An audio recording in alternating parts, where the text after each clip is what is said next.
ये नहीं है कि भाई ऐसी ऐसी व्यवस्था करिए कि आप जरा एक कमिटी बना दीजिए कि आम हिंदुओं के अनुरूप जी, मुसलमानों का माइनॉरिटी का विकास मतलब क्या हुआ है होता कि है आपको नहीं ये नहीं हुआ पता है। है? ऑल इंडिया माइनॉरिटी नहीं, आप फोरम इतने बनेगा वरिष्ठ देश में। पत्रकार हैं, नहीं नहीं, आपको देश में माइनॉरिटी का ऑल मतलब इंडिया नहीं पता माइनॉरिटी माइनॉरिटी क्या फोरम होता है? बनेगा देश में, और और धर्मेंद्र संजय सबको जी, यादव, 70 माइनॉरिटी क्या रुपया होता का है फंड आपको? अलग से दिया माइनॉरिटी जाएगा, में कौन ऐसे कौन देश आता है? चलेगा। नहीं नहीं, नहीं, देश माइनॉरिटी ऐसे में कौन कौन चलेगा, आता है? और अरे ऐसे माइनॉरिटी चलेगा। में कौन कौन नहीं आता है? नहीं सिर्फ नहीं नहीं, मुसलमान सुनिए आते हैं सुनिए क्या? सुनिए सुनिए, अब आ गए अब आ गए माइनॉरिटी भैया, की ऐसा परिभाषा है। बता दीजिए।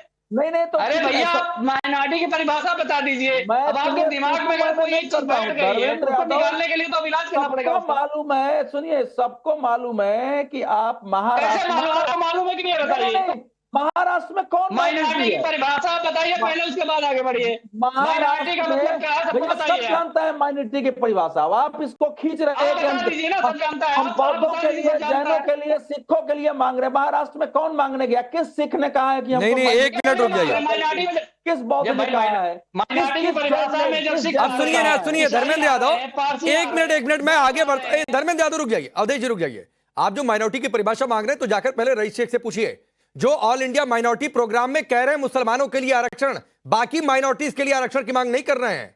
10,000 करोड़ दे दो सिर्फ मुसलमानों के लिए, बाकी माइनॉरिटीज के लिए नहीं मांग कर रहे हैं। तो सर ये मांग पहले जाकर आप पहले ये क्लैरिफिकेशन आप रईस शेख से लीजिए। और पता नहीं दो या 3 दिन पहले धर्मेंद्र यादव आप थे या आपकी पार्टी के कोई और प्रवक्ता थे, मुझे याद नहीं है सर, आपकी पार्टी ने खुद डिफाइन किया हुआ है कि माइनॉरिटी का मतलब सिर्फ मुस्लिम।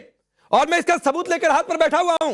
जेपी की मूर्ति पर माल्यार्पण करने के लिए जो आपके हिसाब से अखिलेश यादव को रोका गया था, जो अखिलेश यादव ने कहा कि हमको नहीं माल्यार्पण करने दिया गया, और जिस लाल रंग के रथ पर पहुंचे हुए थे मूर्ति लेकर, और वहां पर अखिलेश यादव ने माल्यार्पण किया था, आप ये देखिए, ये कार के गेट का दरवाजा है और इस पर पीडीए को परिभाषित किया हुआ है। पी मतलब पिछड़ा, डी मतलब दलित, और अल्पसंख्यक, ए फॉर अल्पसंख्यक, और उसके आगे हाइफन देकर लिखा हुआ है कि अल्पसंख्यक में सिर्फ मुस्लिम गिनेंगे। तो सर यह परिभाषित आप लोगों ने किया हुआ है, और मैं बार बार कहता हूं, उस दिन भी मैंने आपको दिखाया था, पता नहीं आप थे या सपा के कोई और प्रवक्ता थे मेरे सामने। तो सर यह परिभाषित आप लोगों ने करके रखा हुआ है, मैंने या किसी और ने परिभाषित नहीं किया हुआ है। राकेश जी, आदरणीय राष्ट्रीय अध्यक्ष महोदय ने कई मौकों पर आप लोगों को बताया है। अरे तो ये किसने रथ जारी किया? संख्यक आदिवासी, ये किसका रथ है जिस पर चढ़कर अखिलेश यादव ने माल्यार्पण किया? अब किसका रथ है? रथ तो किसी ना किसी का होगा ही। किसी ऐसे ही अखिलेश यादव, नहीं अखिलेश यादव किसी मंच पर पहुंच जाएंगे और नारा बिना उनकी सहमति के लग गया होगा, बिना उनकी सहमति के यह परिभाषा हो गई होगी। सपा के किसी आदमी ने, किसी जिम्मेदार अधिकारी ने नहीं देखा होगा कि यह पीडीए को परिभाषित किया जा रहा है, यह पार्टी की लाइन है कि किसी की व्यक्तिगत लाइन है, यह देखा ही नहीं गया होगा। अरे भाई, जो उन्होंने कह दी बात, उन्होंने आपके सामने 10 बार कह दी। तो ये धर्मेंद्र यादव किसने कही? मैं कह तो रहा हूं भाई, ये किसने कही? ये परिभाषा किसकी है? उसी परिभाषा में जो है, पिछड़ा, दलित, अल्पसंख्यक, आदिवासी, अगड़ा। नहीं भाई, अब आप बहुत देर से जलेबी बना रहे हैं, आप बहुत देर से जलेबी बना रहे हैं। उसमें ए मतलब अल्पसंख्यक में सिर्फ मुस्लिम की बात है। अगर आप नहीं समझ पा रहे सर, मैं कुछ नहीं कर सकता हूं। चलिए अब वरुण पुरोहित जी रुक जाइए सर, हो गया बहुत समय, 2 लोग अभी इंतजार कर रहे हैं। राकेश जी, धनंजय जी जल्दी बोलिए, बहुत 2 लोग इंतजार कर रहे हैं। राकेश जी कहते हैं ना कि झूठ बोला है तो उस पर कायम रहो जफर। आदमी को साहिब किरदार होना चाहिए, लेकिन सपा का पूरा चरित्र जो है वो शर्मसार करने वाला है। मुसलमान के लिए मुल्क को शर्मसार कर रहे हैं, और आने वाली, कहते हैं ना कि आग का क्या है पल 2 पल में लगती है, बुझते बुझते एक जमाना लगता है। जो आज अवधेश जी भाई साहब ठीक कर रहे थे, जो आगे आज लगा रहे हैं मुल्क को, इसकी क्या कीमत चुकानी पड़ेगी? आने वाली पीढ़ियां इसके लिए माफ नहीं करेंगी। ठीक है, मैं आगे बढ़ रहा हूं। आने वाली पीढ़ियां इसके लिए माफ। ठीक है, मैं यहीं से शुरू करूंगा धनंजय जी, आपसे यहीं से शुरू करूंगा। वरुण पुरोहित जी, क्या कांग्रेस पार्टी अपने एक साथी दल की इस मांग से सहमत है कि संविधान संशोधन करके धर्म आधारित आरक्षण की व्यवस्था हो जाए और उसमें मुसलमानों को सबसे पहले आरक्षण दिया जाए? राकेश जी, मुझे आपने बहुत कम समय लास्ट में बुलाया, तो मैं नहीं बहुत समय है, चिंता मत करिए, बहुत समय अनइंटरप्टेड बोलने दिया जाए।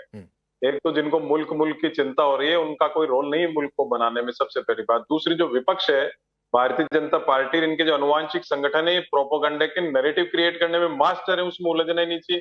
क्या मुसलमान लोकतांत्रिक व्यवस्था का हिस्सा नहीं है? क्या वोटर नहीं है?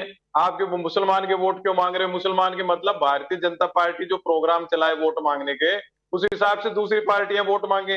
ये जो सिस्टम क्रिएट करना चाह रहे हैं दूसरी पार्टियों के ऊपर में, उनकी मानसिकता को, उनकी राजनीतिक व्यवस्था को, राजनीतिक सोच को ओवरलैप करने की बात कर रहे हैं। भाई ठीक है, आप भी तो इधर उधर जा रहे हो, कोई जाट आरक्षण की बात नहीं होती, ब्राह्मण आरक्षण की बात नहीं होती, जाति से बात नहीं करते क्या लोग? आप टिकट नहीं देते क्या उस हिसाब से? पार्टियां अपने हिसाब से कर रही है, अगर उनको मुसलमान वोट चाहिए तो अपने कर रहे होंगे उनसे वादा। तो मतलब कांग्रेस सहमत है? नहीं, सहमत है, सहमति की बात नहीं है, नहीं, बात ही उसी की है। अरे भाई लोकतांत्रिक व्यवस्था है, वोट अरे तो सर बोलिए ना कि कांग्रेस चाहती है कि धर्म आधारित आरक्षण हो। आप बोलिए कि कांग्रेस चाहती है धर्म आधारित आरक्षण की व्यवस्था हो। आप बोलिए कांग्रेस चाहती है कि मुस्लिम आरक्षण की व्यवस्था हो। आप लोग तो चाहते भी हैं, स्टेट में आप लोग अप्लाई भी कर देते हैं। अब मुझे बोलने तो आपने प्रूव कर दिया जो मैं बात कह रहा था। आप कह रहे हो ऐसे बोलो वैसे बोलो, ये मतलब आप चाहो जैसे कांग्रेस। अरे सर, अरे नहीं नहीं नहीं नहीं नहीं, मैं नहीं चाह रहा हूं। एक सवाल देश के सामने आएगा, एक सवाल देश के सामने आएगा तो आप पॉलिटिकल पार्टी आपको जवाब देना होगा कि इस मुद्दे पर आपकी पार्टी की राय क्या है। आप मुस्लिम आरक्षण चाहते हैं कि नहीं चाहते हैं? आरक्षण तो निजीकरण और पूंजीवाद के दौर में समाप्ति के कगार पे, मैंने तो कई बार बात उठाई। अरे नहीं नहीं वरुण जी प्लीज सर, अब मैं आपको भरपूर, आप जितना समय मांगे मैं समय दूंगा, लेकिन ये नहीं हो सकता है कि आप धर्मेंद्र यादव की तरह जलेबी बनाइए। अरे जलेबी नहीं बना रहा, सुन तो ला आप पूरी मेरी बात को। इनको सबको समय दिया आपने। नहीं, आपको भी समय दे रहा हूं।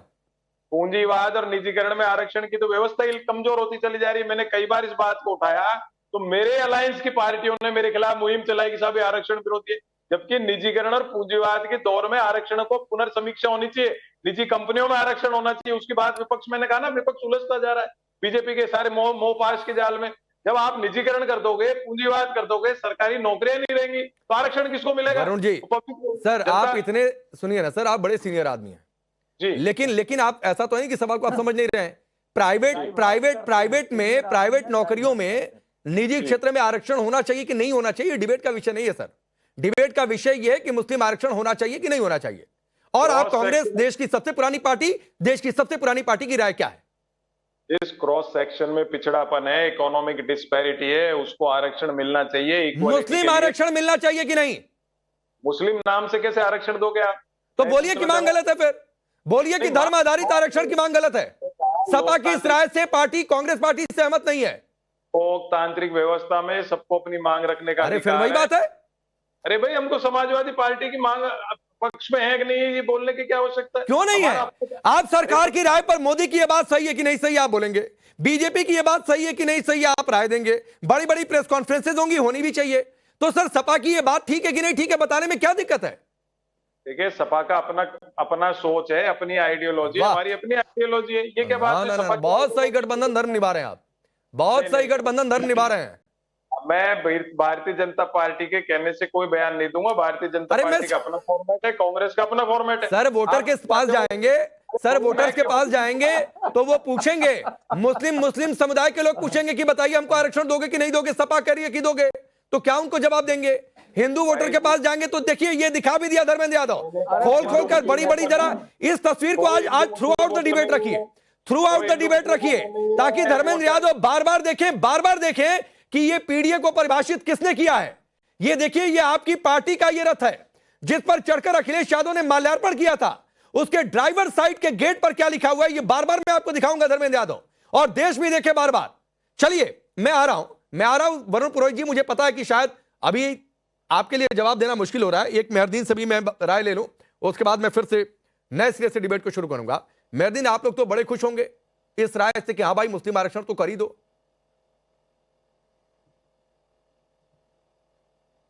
बिल्कुल राकेश भाई, जिस तरीके से मुसलमान आज पिछड़ा है और इसकी जो सबूत जो है वो सच्चर कमेटी के द्वारा जो है जो बताया भी गया। अगर कोई सरकार इस तरीके का कोई स्टैंड अगर ले रही है और लगातार, ये तो यूपी जो सरकार नहीं ले रही है, मांग उठ रही है एक दल के द्वारा 4% मुस्लिमों को जो है। अरे सर मैं वही कह रहा हूँ, अगर हो रहा है तो लोगों के पेट में दर्द क्यों हो रहा है जब सबको आरक्षण मिल सकता है? और अगर पिछड़े की बुनियाद पे अगर किसी मुसलमानों को भी आरक्षण मिल जाए तो इसमें बीजेपी के बहुत पेट में दर्द हो रहा है, आरएसएस के बहुत पेट में दर्द हो रहा है। और जिस तरीके से अगर हम कह रहे हैं कि जिसकी जितनी संख्या भारी उतनी उसकी हिस्सेदारी होनी चाहिए, अगर ये बात हो रही है तो उसमें तो किसी को भी कोई नहीं होना चाहिए किसी। तो फिर कहां तब 80-20 की बात होती है तो आपको दिक्कत होने लगता है? तब कोई आकर मेहरदीन 80-20 की बात कर दे तो आपको दिक्कत होने लगेगा। बिल्कुल कि 80% हिंदू है उधर कर दो। नहीं तो सर, अच्छा और बताइए, दूसरी बात है, बीजेपी मेहरदीन आप ही के पास हूं, पूरा अच्छा, सवाल सुनिए। सुन लीजिए, दो राकेश बातें भाई सुनिए, हाँ, मैं आप ही के पास हूं, बताइए, मेहरदीन आप ही के कर्नाटक में पास हूं, किसकी सरकार है जहां 4% आरक्षण मिल रहा है मेहरदीन आप ही के पास मुसलमानों हूं, मेहरदीन आप ही के को? पास हूं। 4% बिहार में मिल रहा है, किसकी सरकार है वहां पर?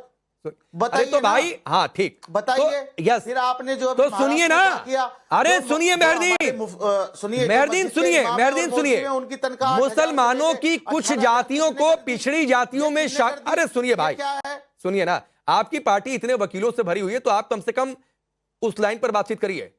आपकी पार्टी के सर्वे सर्वा खुद इतने बड़े बैरिस्टर हैं, तो सर कम से कम कानूनी समझ वाली कुछ तो बात क्या करिए। मुसलमानों की कुछ जातियों को पिछड़ी जातियों में शामिल किया गया, ये व्यवस्था हो सकती है आरक्षण की, लेकिन यह व्यवस्था नहीं हो सकती है कि धर्म आधारित, चूंकि मुस्लिम है तो इसलिए आरक्षण दे दो, यह नहीं हो सकता है। ये इस धर्म का है, हिंदू है इसलिए आरक्षण दे दो, हिंदू की ये जातियां पिछड़ी हैं उनको आरक्षण दे दिया, ठीक है, लेकिन चूंकि हिंदू है इसलिए आरक्षण दे दो।